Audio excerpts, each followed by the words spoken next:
You ask Tiger to solve. This deals with linear equations with one unknown. The final result is x equals 61 over 4. Let's solve it step by step. Group all constants on the right side of the equation. Add 1 over 4 to both sides. Combine the fractions. Combine the numerators. Reduce the zero numerator. Simplify the arithmetic. Convert the integer into a fraction. Combine the fractions.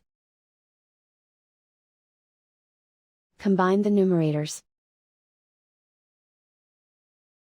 And so the final result is x equals 61 over 4.